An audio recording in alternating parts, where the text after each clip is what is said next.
inspiring talks all around the world. Her passion for self-growth is palpable. She strives to bring concepts of emotional intelligence and mindful leadership, positive energy, to both her workplace and community. As a distinguished Toastmaster, her legacy includes chartering the first ever Youth Toastmasters Gala Club in her community. Are you interested in living a happy, successful life and leading others to live one as well? Bindu will help you identify skills, build them into strengths, and apply them to enjoy greater performance and the pursuit of life objectives. The skills Bindu shares determine success in relationships, work, and our physical well-being. Please welcome Bindu Chintha. Empower the inner you becoming unstoppable. Empower the inner you becoming unstoppable. Bindu Chintha.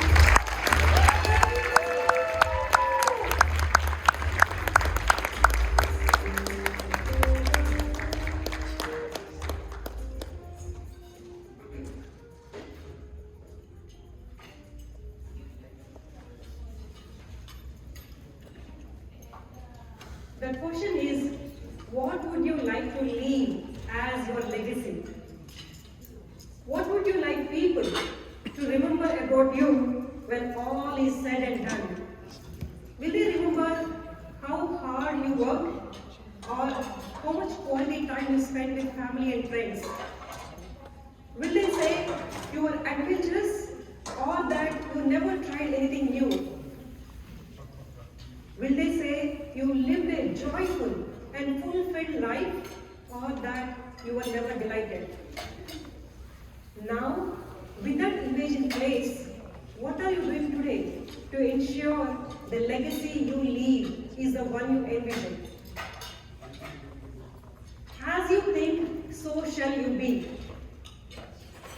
As you think, so shall you be. 7 little words that form the basis for our transformation in our life. How we perceive the world can change many things in our life and ultimately define the mark we leave on this world.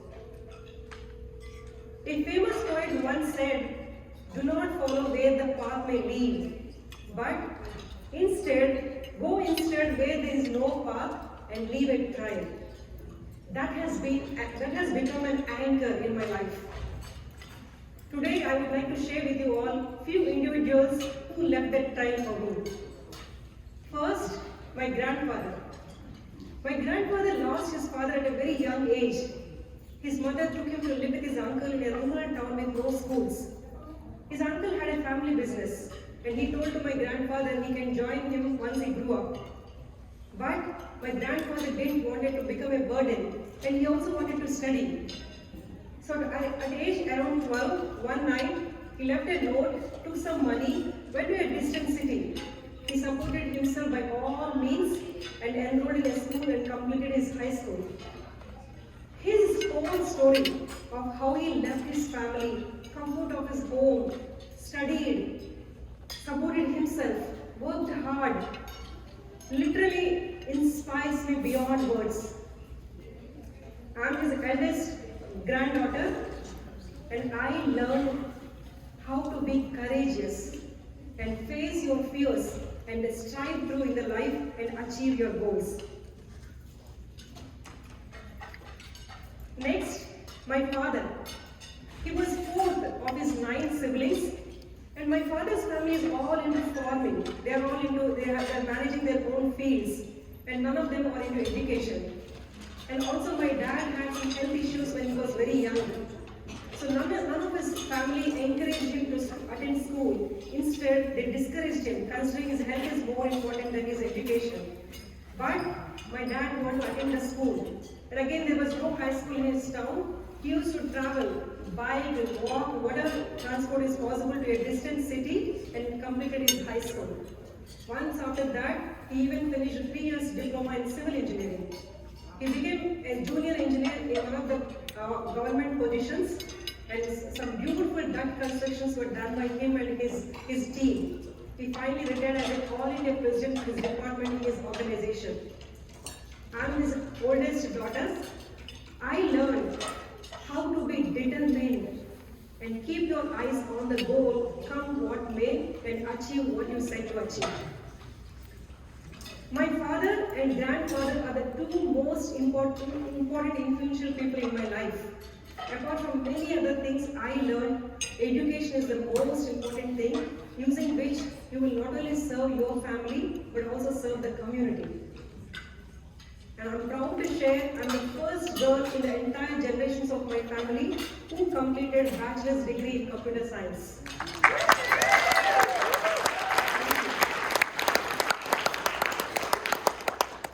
My grandfather went to a different city to work. My dad went to a different state to work. And I altogether came to a different country for my job.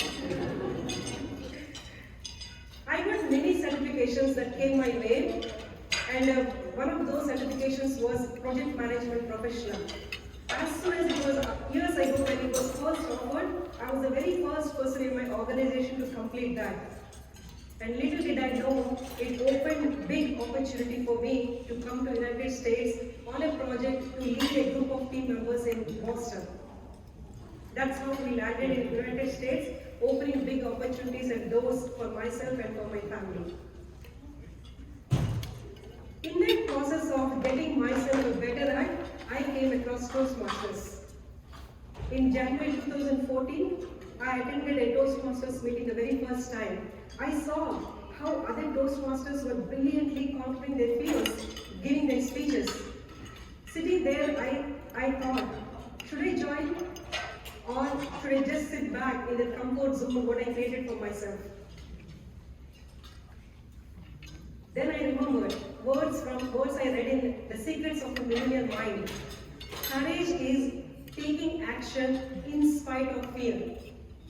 I thought brave people are courageous, they do not have any fear. So I went forward, and that night I joined Airport Toastmasters. My life has never been same once after I became a Toastmaster. Initially, I used to worry so much about the speeches. How do I give the speech? How do I prepare? How do I develop the speech? How do I present? So many questions in my mind. Then I met my mentor, Mrs. Rebecca Harvey. My Toastmaster journey had never been same once after I met her. One day I heard her say, no one is ever ready to give a speech. You just need to take the first idea, first thought, and start developing speech on that and then deliver them. That really motivated me beyond words. I became a speech robot. I delivered one speech after one another till I got my DTM. In my journey towards DTM, when I first became an area director, I didn't have a clue of how to get things done. I always was so comfortable doing things all by myself. Then I met this passionate leader, my division director then, Miss Kim Story.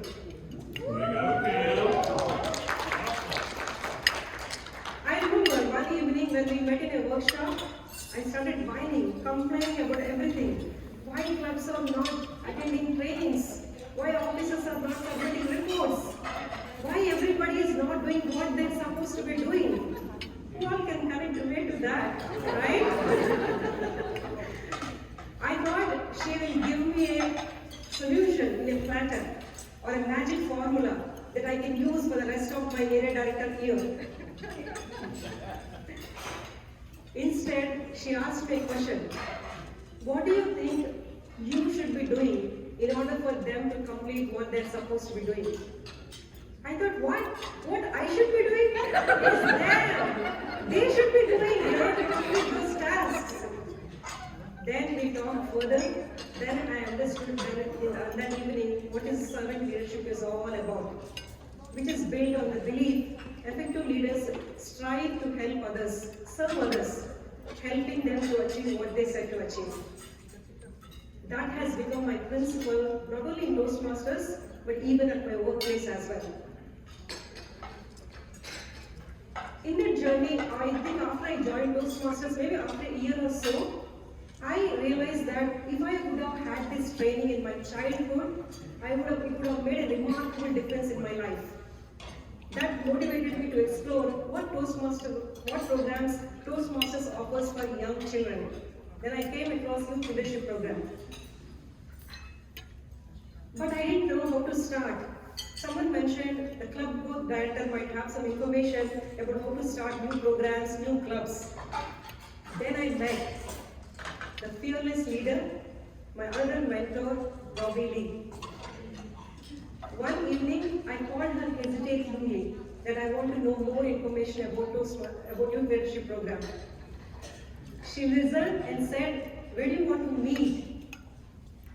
That response gave me mountain of strength to start the commence the Youth Leadership Program to help young people become good leaders. Just imagine a district leader among millions of things what they're supposed to be doing, coming in person, meeting a brand new member to encourage their idea and give the information whatever they need. That spoke volumes to me. That was a turning point in my life. Then and there I realized what kind of a leader I want to become, just like her. I went ahead and completed many, as most of you know, I have done numerous youth leadership programs, and I also started a gavel club in my community. Friends, I want to tell you, if you haven't experienced the real essence of Toastmasters, if you haven't done a youth leadership program, nothing can beat that sparkle you see on the kids' eye when they overcome their fear and give their first speech, and the proud smile they have on their face when they leave the room.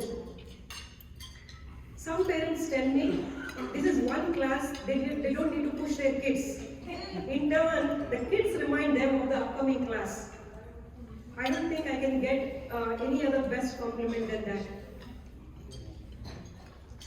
That energized me. I wanted so much energy and so much motivation from all these Toastmasters that made me to do more. I wanted to do more. So then I started running. As I got comfortable running in my neighborhood, I started participating in races, 5K, 10K, half marathon. And then finally a day came when I ran by the very first full marathon. I know most of you, whoever have run the marathon, they know how hard, how harsh, how terrible it will be, the first marathon. I wish I could say like it went so beautiful, but not even close. I even wrote a voice message to myself, never again. But I just walked, crawled, cried, whatever I did, but I finished that first marathon. But the moment you cross that finish line and got that shining medal in your hand, that moment is so magical, there is no looking back. At the same time, one fine day when I got up, I saw our district theme as running your marathon. Believe me, those words spoke to me. I felt that theme was meant for me. It is just for me. It energized me so much, I went and signed up or applied for 3 iconic marathons, Chicago, New York and London. And also at the same time, I put together a team at my workplace and we chartered our 3rd Toastmasters Club, Westlake Smooth Office. And I shared this in an email with the amazing leader and the person whom I look up to on and off the track, Mr. Chris Ranieri. He replied saying he's not sure for which one he's more happier about. Those words, I was so proud receiving that feedback and that energized me beyond words. I went and completed all those 3 marathons, Chicago, New York and London, and also last year I ran the Boston Marathon.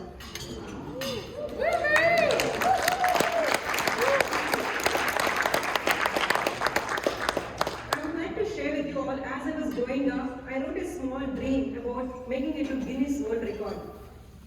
Even I thought to myself, like, being in this petite figure, what record I'm going to make or break. But some crazy dreams are like that, right? I have to tell you that London Marathon, the 40th London Marathon, it became a Guinness World Record event, making all the participant world record holders one fine day I got an email saying like, Bindu, you are a Guinness World Record holder. I didn't believe it. I thought someone is pranking with me. Then I opened that email, then I saw this message. Congratulations, you are a world record holder.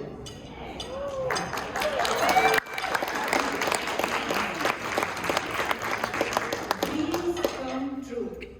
It might delay, but they do happen. With that energy, I just moved on. So much confidence, so much motivation with all these programs. I completed my master's in psychology, became a John Maxwell certified speaker, trainer, coach, started a podcast, inspired and empowered me through my podcast, and enrolled in a PhD program last year in yoga and spirituality. And recently delivered my very first TED Talk in Mumbai, India.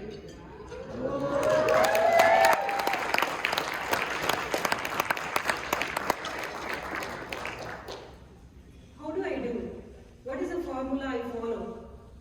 When I was asked how to emulate this achievement, I encourage everyone to share their gifts. Sharing your talents to encourage others is one part of it, but what I mean by really sharing your gifts is practicing these 5 principles. Day in and day out, I practice these 5 in my day. Gratitude, inspiration, family, trust, and silence. Gratitude. If you only say one prayer in a day, make it thank you, says Rumi. Thank you. As soon as I get up in the morning, I give thanks for the restful sleep and for being blessed with a bright new day. We should also cultivate a habit of writing 3 things or telling 5 things at the end of the night. Since knowing that we need to write those 3 or 5 things at the end of the day, our mind tends to scan the world not for the negative but for the positive. We all know how gratitude makes us happier. Giving thanks for who we are and what we have not only heightens our blessings but brings good things into our life. So in my day, whenever I feel something happened, something unexpected happened, something didn't go as I expected, or something they said, those moments are the time I immediately look at what is the positive in that, changing the perspective. That will help us to be thankful for what we have and just keep moving forward with the day. The next is inspiration. We all might have experienced this. Like for example, there's some things what we love to do, reading a book, watching a movie, or cooking something what we love, or writing a blog article. In those times, we feel like only minutes have passed, but in fact, hours have gone by. Find what you love to do, and every single day spend at least some time in doing those tasks. As you all know, my passion is teaching. So I conduct any kind of yoga or meditation sessions, or I schedule my youth leadership programs. If at all not that, something I love to do. You'll be catching nth time an office episode or a Modern Family. Something what I love to do. So find what you love to do, and that is your signature strength, and that will keep us focused on whatever we are trying to achieve in our day-to-day life. F denotes family. My family is here today to support me.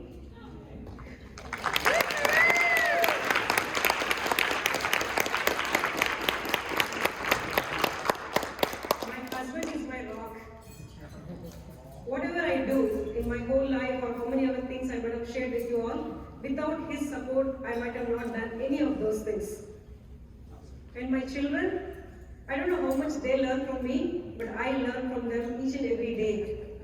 How they jiggle between the school, extracurricular activities, how they manage their whole things, and apart from them being on top of things, sometimes they put my management skills to shame. And last but not least, my fur baby, Rocky. most of you who might follow me on Facebook might see what the posts I post on that baby. We all know from our pet we love that unconditional love. And when I say family, it is not just my family. District 25 also is my family. I might not talk with everyone on daily basis, but I follow them on Facebook or maybe the newsletters what we receive monthly from District 25 or District 25 bulletin board. Those things inspire me, motivate me. Whenever I want to do something, I think what they should be doing, how they might be doing it. Many things. So we all need to spend the time or connect with others to derive that motivation and strength from other people. When we are asked generally what is the most important thing in our life, 90% of us might say family. But if I were to ask another question, how much time you spend with that family? Maybe we might not say 90%. Maybe at least I hope it should be half of that 90%. So we all should make a note of how we want to spend time with our family and friends and then take it forward in our journey. And I also want to mention my two friends are here to support me. Thank you.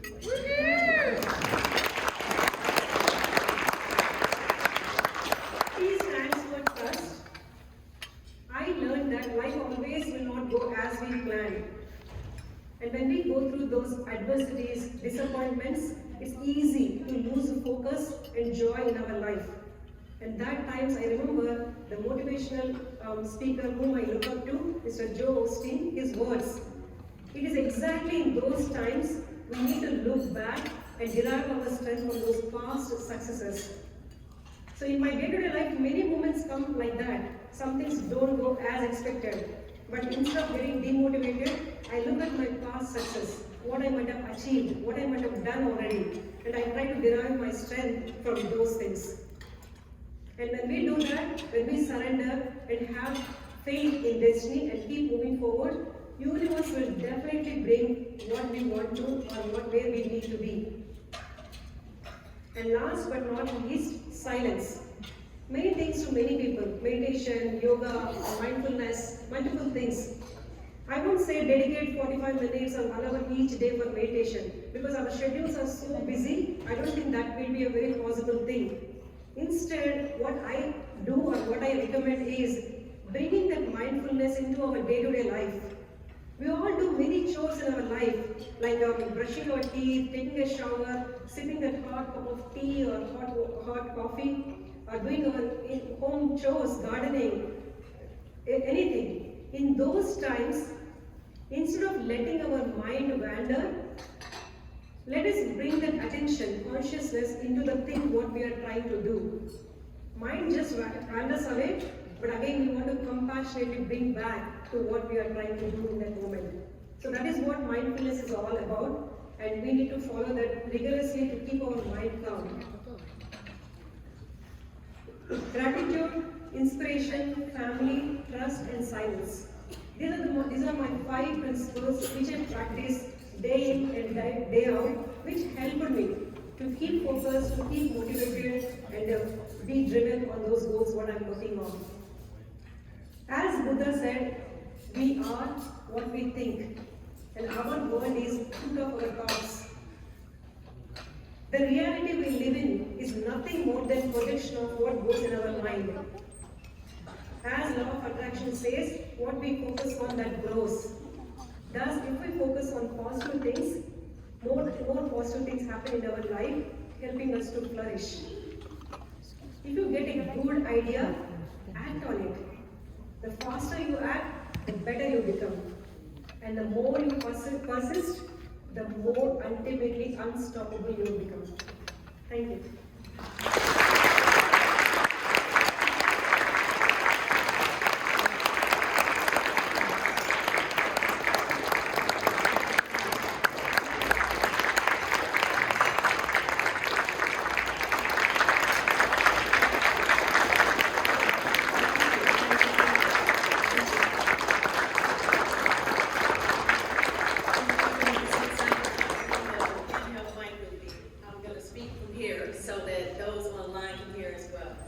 Thank you so much for sharing. Yes, we will remember.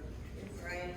On behalf of District 25, here is our gift, token of appreciation for your sharing tonight, including the challenge and focus there. Thank you so much. Power and place. Thank you.